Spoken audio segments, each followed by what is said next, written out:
This is the IELTS Listening Test. You will hear a number of different recordings and you will have to answer questions as you hear. All the recordings will be played once only. At the end of the test, you will be given 10 minutes to transfer your answers to an answer sheet. Now turn to Section 1. Section 1. You will hear a conversation between a man and a receptionist on the subject of joining a surgery. First, you have some time to look at questions 1 to 5.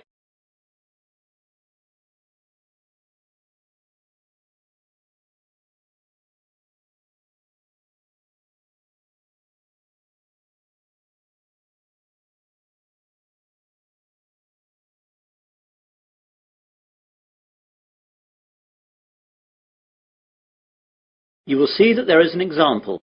This time only, the conversation relating to this will be played first. Hello, I've just moved to Melbourne for a new job and I've been advised to register with a new doctor for my family and myself. I think that this surgery is the nearest one to where I live. What's the name of the road that you live in, sir? Dawson Road. So, Dawson Road is the correct answer. Now we begin. You should answer the questions as you listen, as the recording is not played twice. Listen carefully to the conversation and answer questions 1 to 5. Hello, I've just moved to Melbourne for a new job and I've been advised to register with a new doctor for my family and myself. I think that this surgery is the nearest one to where I live. What's the name of the road that you live in, sir? Dawson Road. Yes, that's in our area. Would you like to register with us now? Yes, please. Right, I'll just have to take some details. First of all, could you give me your name? It's Mike Jacobs. Jacobs. And your family? My wife's name is Janet and I have one little boy whose name is Rod. Ron? No, Rod. R-O-D. Good, that's fine. And what is your address here in Melbourne? 52 Dawson Road, Highfield, Melbourne. Highfield. Highfield. Good. And I'll need to know your health card number. It's NH871812C. What about my family?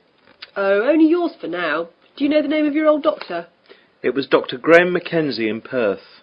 Now, we've got 4 doctors here. There's Dr. Susan Larkins, Dr. Kevin White, Dr. James Nicholson and Dr. Linda Williams. Which one would you like to register with? Oh, I didn't think of that. Well, I think I would like a man as my doctor. I'll go for the last one. Was that one a man? No, that was Dr. Linda. How about Dr. Kevin? Yes, that will be fine. Right, Dr. White it is. Will that be the same for your family? Oh yes, my wife might not want a man as her doctor. Well, we'll leave it as it is for now, and my wife can change if she wants to. Before the conversation continues, you have some time to look at questions 6 to 10.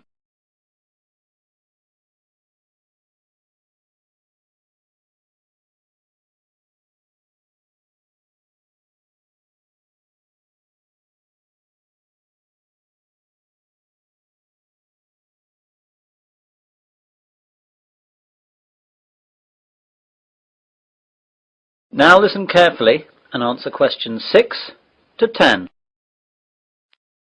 I'd like to make an appointment now for my wife. She wants to come in at the end of the week. How about this Friday morning? That's Friday the 21st. I don't think she can make the morning. Any openings in the afternoon? There are appointments available at 2, 2:30 and 3:30. We'll take the first one, please. OK, that's done. Oh, and what shall my wife do if she wants to switch doctor? She can just give us a call here. Do you want to take the number down? Yes, please. It's 72539829. Can you give me your name, please? My name's Angela, but there are 2 other girls who might be on duty as well. Their names are Elizabeth and Rachel, but it doesn't matter who's on duty. Anyone can take care of it. Now, what do we do if we need to call out a doctor during the night? We've got a rotation system with the doctors in the area. There's a mobile number you can call and that'll get through to the doctor who's on duty. What's that number? It's 0506 759 3856. Got that. I didn't ask about any charges. Like all Australia, prescriptions have to be paid for at the chemist at the prevailing rate. Some things like vaccinations for travel and insurance report we make a standard charge for, and I can give you a price list for those. Consultations, though, are under the National Health Service, so they'll be free. Great. Well, that's all. Thanks and goodbye. Goodbye. That is the end of section 1. You will now have half a minute to check your answers.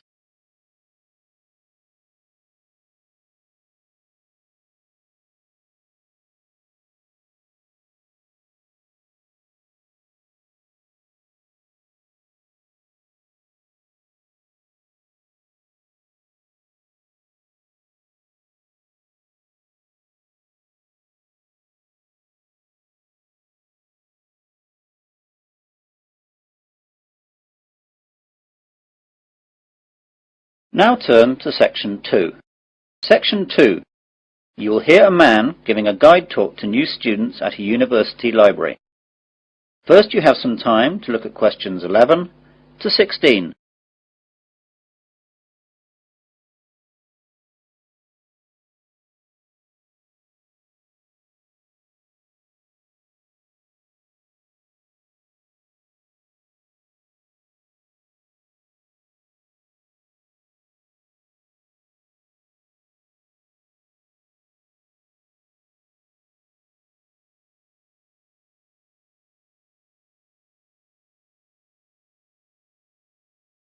Now listen carefully to the guide talk and answer questions 11 to 16.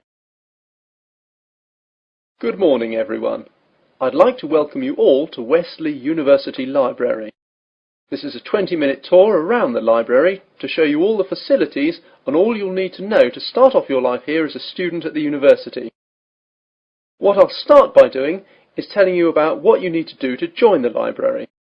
Then I'll briefly tell you about our facilities, and then I'll guide you quickly round and show you everything. So, to join the library, you need to go to the reception between the hours of 9 AM and 5 PM. After that, the reception closes, though all the other facilities will stay open until 10 PM. At the reception, they'll give you an application form. After you fill that in, you'll have to give us the fee of £5, which you have to give us every year that you're a member of the library. We will also need to see your university card to confirm that you're a student of the university. And finally, we'll need 2 passport photos, one for our records and the other for your library card. You will need to do all this as soon as possible so you'll be able to use the facilities at once. I'm sure your workload will begin to build up soon. Now, let me tell you a bit about the facilities. The library opens daily from 8 AM to 10 PM, though, as I told you earlier, the reception operates only between the hours of 9 AM and 5 PM. Although this is extended to 6:30 PM on Fridays to give students more time to organise their book requirements for the weekend. The reception is closed on Sundays. Undergraduate students are permitted to take out 4 books at any one time, and each book may be borrowed for a period of 2 weeks.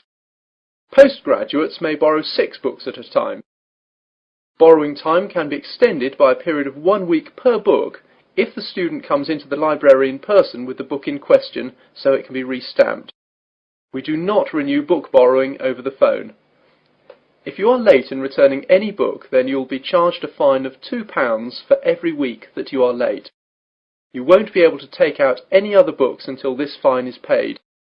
This is not a method of earning money for the library, but merely what we have to do to ensure that all students have access to all the books that they will need. You now have some time to look at questions 17 to 20.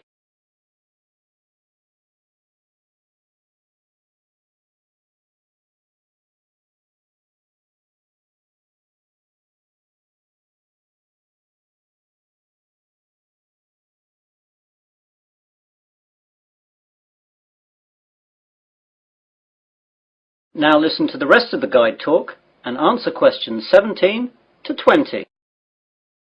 Okay then, on to the layout of the library.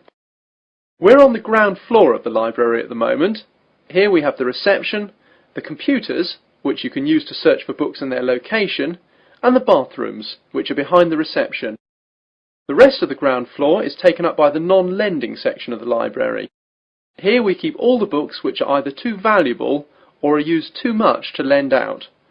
You can reserve time with these books at reception and use them during any time that the library is open, but, of course, you may not remove them from the library. On the first floor above us we have the arts section, which includes books that students will need for subjects such as languages, literature, art and history. On the second floor is the science section. We'll see these in a minute.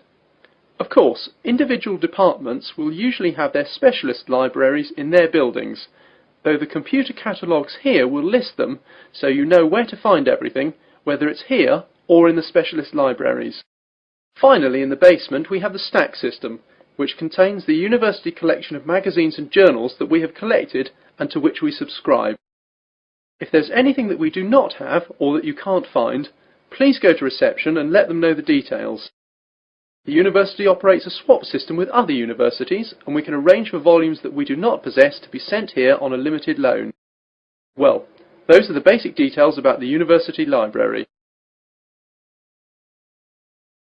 That is the end of section 2.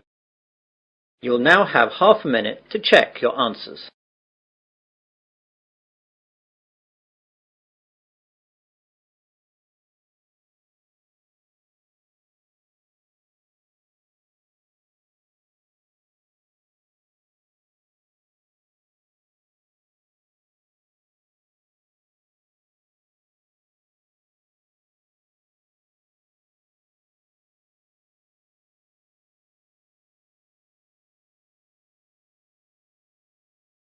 Now turn to section 3.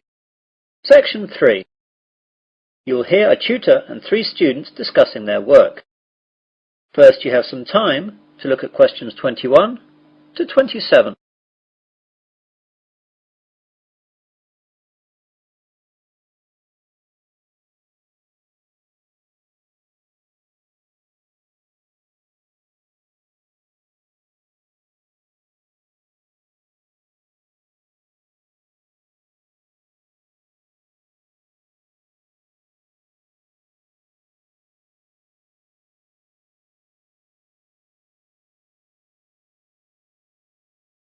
Now listen carefully and answer questions 21 to 27.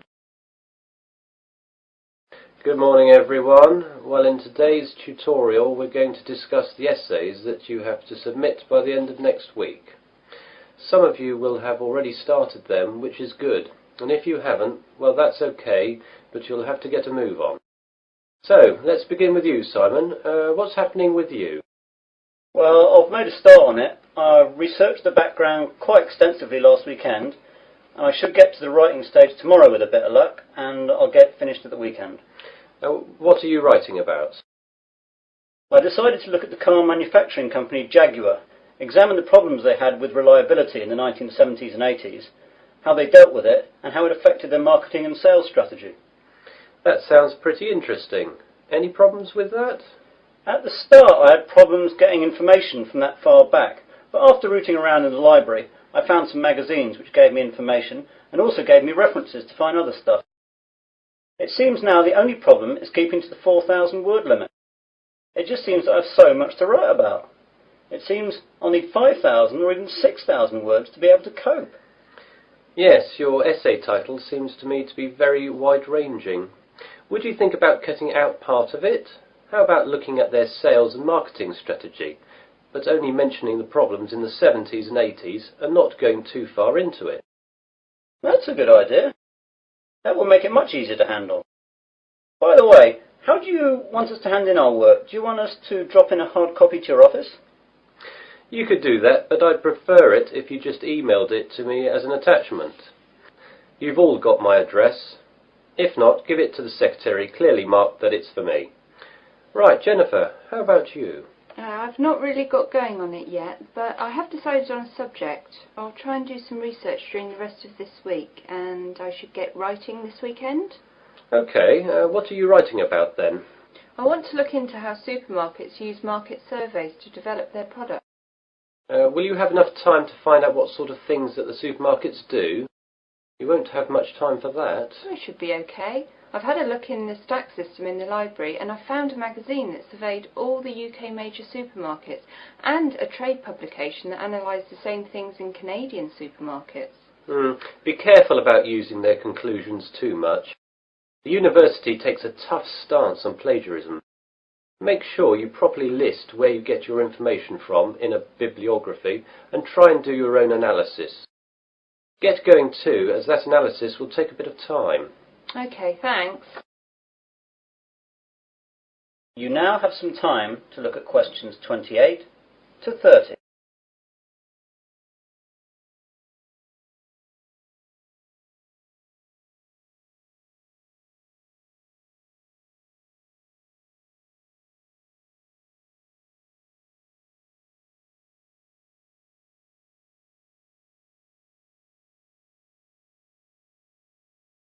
Now listen to the rest of the discussion and answer questions 28 to 30. And Melanie, how is your work going? I'm a bit behind, I'm afraid. I was sick all last week and the weekend with flu.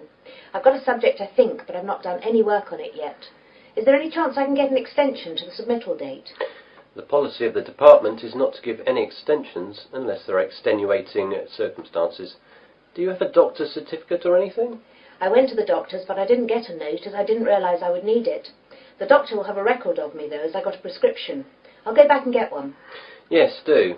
If you get one, then there shouldn't be a problem getting an extension. Without it, though, you'll be in trouble. What subject are you considering, anyway? I thought I'd do an overview of the UK mortgage interest rates and their effect on housing sales trends over the last 10 years. I thought it might be of interest because of the huge increases of house prices over the last decade. Certainly an interesting subject, and it should be no great problem getting information, as this has been fairly well documented. It's a lot of work again, though, and you'll really need to get cracking on it, even with the extension, if you get one.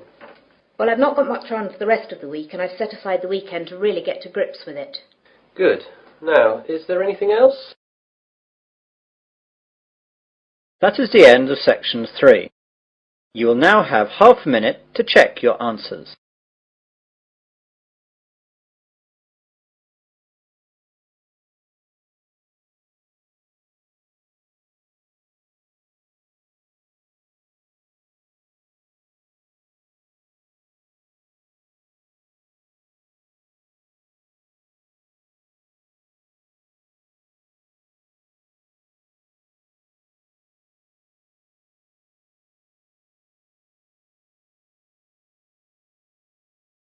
Section 4. You will hear part of an Earth Sciences lecture. First you have some time to look at questions 31 to 40.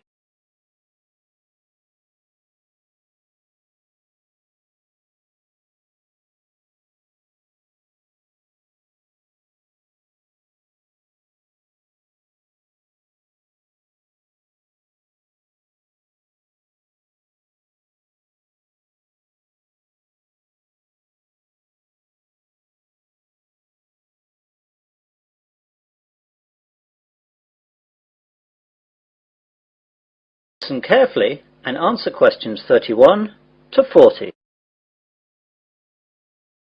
Good afternoon and welcome to this Earth Sciences lecture. Today we're going to look at tidal waves, or more correctly, tsunami. Deep below the ocean's surface, tectonic plates collide, and every once in a while these forces produce an earthquake. The energy of such submarine earthquakes can produce tidal waves which radiate out in all directions from the epicenter of the quake, moving at speeds of up to 500 miles per hour. When these waves reach shore, they can cause enormous destruction and loss of life. Tidal waves are actually misnamed. They are not caused by tides. A more accurate word for them is the Japanese name tsunami, which means harbour wave. They are also sometimes called seismic sea waves, since they can be caused by seismic disturbances such as submarine quakes. However, that name is not really accurate either, since tsunami can also be caused by landslides, volcanic eruptions, nuclear explosions, and even impacts of objects from outer space, such as meteorites, asteroids, and comets. Earthquakes, though, are the largest cause of tsunami. Tectonic plates cover the world's surface, and their movement can be detected anywhere in the world. Some areas of the world are more prone to greater movement, and it is in these places that the largest waves can occur. Large vertical movements of the Earth's crust occur at plate boundaries, which are known as faults. The Pacific Ocean's denser oceanic plates are often known to slip under continental plates in a process known as subduction. And subduction earthquakes are the most effective in generating tsunamis. A tsunami can be generated by any disturbance that displaces a large water mass from its equilibrium position. In the case of earthquake-generated tsunamis, the water column is disturbed by the uplift or subsidence of the sea floor. Submarine landslides, which often accompany large earthquakes, as well as collapses of volcanic edifices, can also disturb the overlying water column as sediment and rocks slump down and are redistributed across the sea floor. Violent submarine volcanic eruptions can create an impulsive force that uplifts the water column and generates a tsunami. Conversely, supermarine landslides and cosmic body impacts disturb the water from above as momentum from falling debris is transferred to the water into which the debris falls. Generally speaking, tsunamis generated from these mechanisms, unlike the devastating Pacific-wide tsunamis caused by earthquakes, dissipate quickly and rarely affect coastlines distant from the source area. Tsunamis are very hard to detect since they cannot be seen when they are in the deep ocean. The distance between two wave crests can be 500 kilometers, and because of this, the wave height is only a few feet. Because the rate at which a wave loses its energy is inversely related to its wavelength. Tsunamis not only propagate at high speeds, they can also travel great transoceanic distances with limited energy losses. As the tsunami reaches shallow water, however, its speed decreases, but the energy it contains remains about the same. Instead of travelling fast, the wave rises high.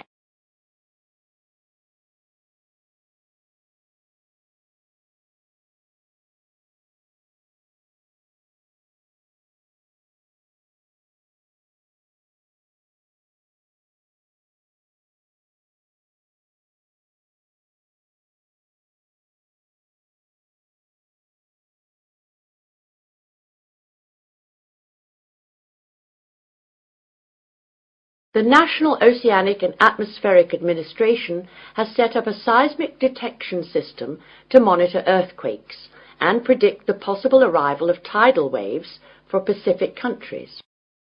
Buoys at sea can also detect water pressure changes that can indicate tsunamis moving through the ocean. But when tsunamis originate near the shore, there is often little chance to warn people. Let's look at some examples of tsunami and their causes and effects. Some can be relatively harmless. In 1992, an offshore landslide caused a tidal wave of only about 3 feet high that struck at low tide, so Humboldt County, where it hit, got off easy with no casualties. On January 13th in 1992, a Pacific Ocean earthquake off the coast of San Salvador, registering 7.6 on the Richter scale, did not cause any ocean disturbance at all. However, a recent tidal wave which struck Papua New Guinea on July 17, 1998, was 23 feet high and killed at least 1,200 people. This wave was caused by a magnitude 7.1 submarine earthquake. On July 17, 1998, a Papua New Guinea tsunami killed roughly 3,000 people. A huge underwater volcanic eruption 15 miles offshore was followed within 10 minutes by a wave some 40 feet tall. The villages of Arop and Warapu were destroyed. One of the worst tsunami disasters engulfed whole villages along Sanriku, Japan, in 1896. An underwater earthquake induced a wave of 35 feet, drowning some 26,000 people. Finally, about 8,000 years ago, a massive undersea landslide off the coast of Norway sent a 30-foot wall of water barreling into the uninhabited north coast of Europe. If this were to recur today, as scientists say it could, almost anywhere in the world, it would cost billions, if not tens of billions of dollars, to repair the damage to coastal cities and kill tens of thousands of people. That is the end of section 4. You will now have half a minute to check your answers.